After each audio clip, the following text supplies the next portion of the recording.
You're listening to the Critical Hour on Radio Sputnik. I'm Wilmer Leon, joined here by my co-host, Garland Nixon. Thank you, Wilmer. The New Arab reports Sudan's army says it has killed U.S.-sanctioned RSF Darfur commander Ali Yagoub Jibril was the leading commander for the Rapid Support Forces in Darfur, which is currently assaulting the city of Al-Fashir. For insight into this, let's turn to our next guest. He holds the John J. and Rebecca Moores Chair of History and African American Studies at the University of Houston. He's one of the most prolific writers of our time. His latest books are entitled I Dare Say, A Gerald Horne Reader, and Acknowledging Radical Histories.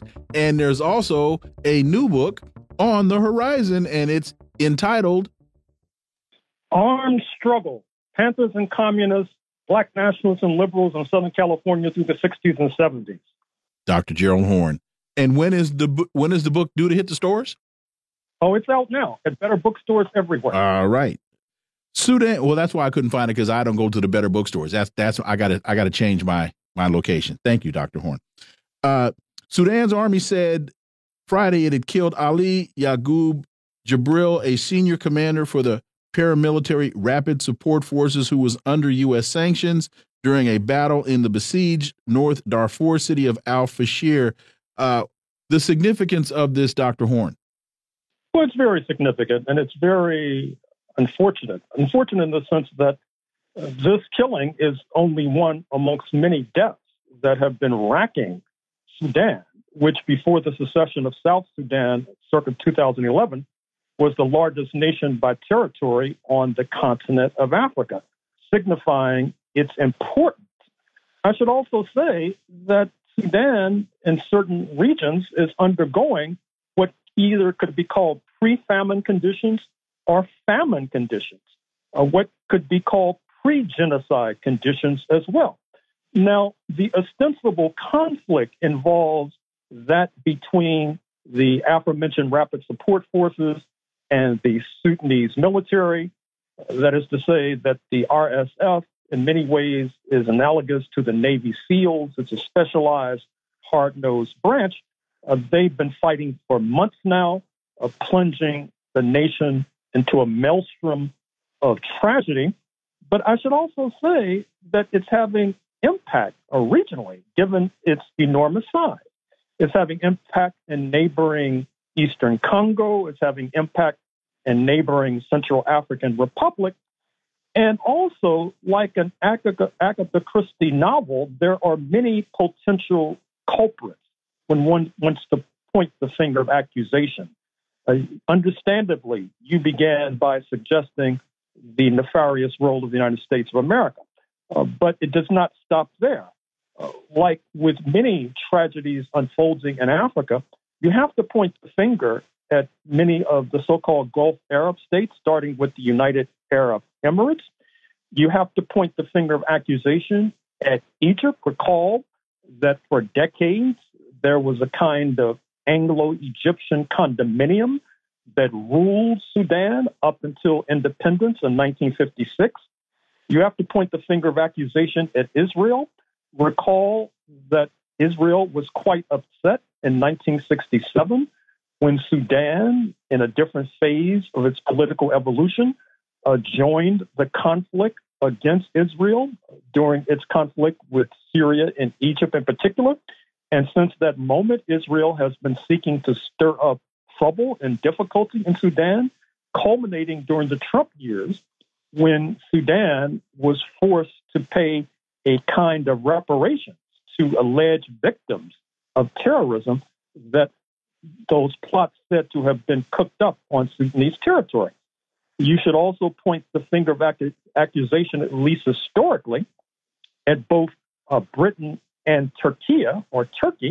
Recall that for decades, Turkey was the major colonial force in that part of Africa. And then as the Ottoman Empire began to decompose, it was replaced by Britain in the late 19th century and this aforementioned Anglo-Egyptian condominium. And I'm also afraid to say that with that British Turkey stitch-up, that caused multiple problems for Sudan, because in order to rule this sprawling land, They played upon North-South contradictions between the mostly Arab North and the mostly non-Arab South. They played upon color contradictions. That is to say, the folks in the South are darker skinned than the folks in the North. They played upon religious contradictions. The North is predominantly a Muslim. The South is predominantly non-Muslim. And of course, those contradictions led to the secession of South Sudan, as noted, circa 2011. And Black Americans also need to come to the table and fess up to our role with regard to the ongoing problems in Sudan. Recall that historically, Black Americans have pointed to Kush and Nubia and the ancient kingdoms as evidence for the fact that darker-skinned people could rule advanced civilizations. But that particular notion then took on a different cast and character in the beginning of the 20th century when the United States Black American population began to collaborate with President Theodore Roosevelt in helping to grow cotton in Sudan. And there was this plan to send thousands of Black American families there. And then when Sudan comes to independence in 1956, interestingly enough, this was not necessarily marked nor celebrated by Black Americans.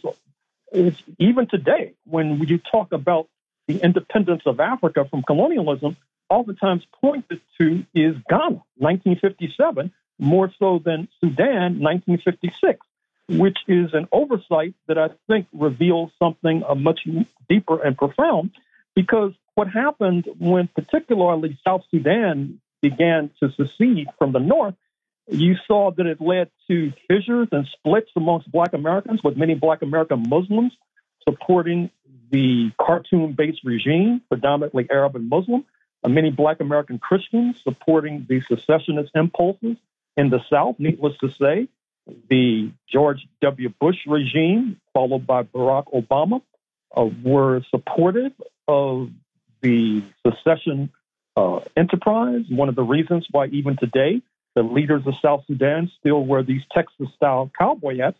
And I don't think that Black Americans, at least those who supported the secession, have been following through with regard to the Civil War that quickly erupted after independence that led to deaths. They did not necessarily look at the oil question. That is to say that one of the reasons for Texas oil men backing the secession was wanting to get their grubby paws on South Sudanese oil.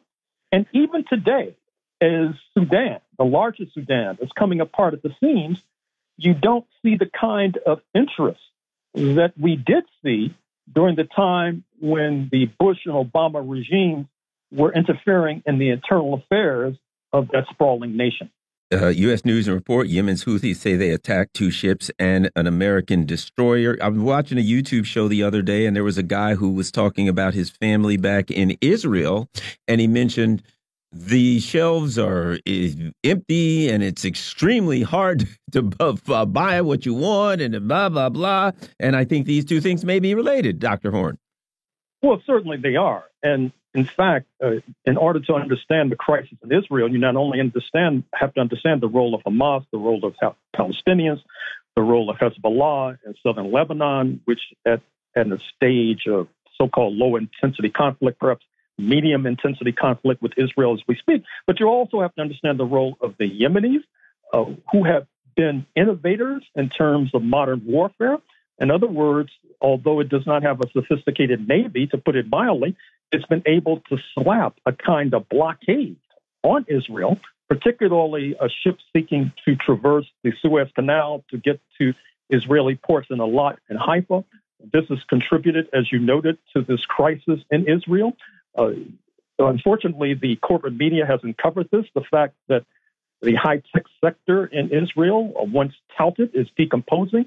You have technicians and scientists and doctors with fungible skills who are fleeing Israel for Europe, some to Brooklyn, some to the United States of America.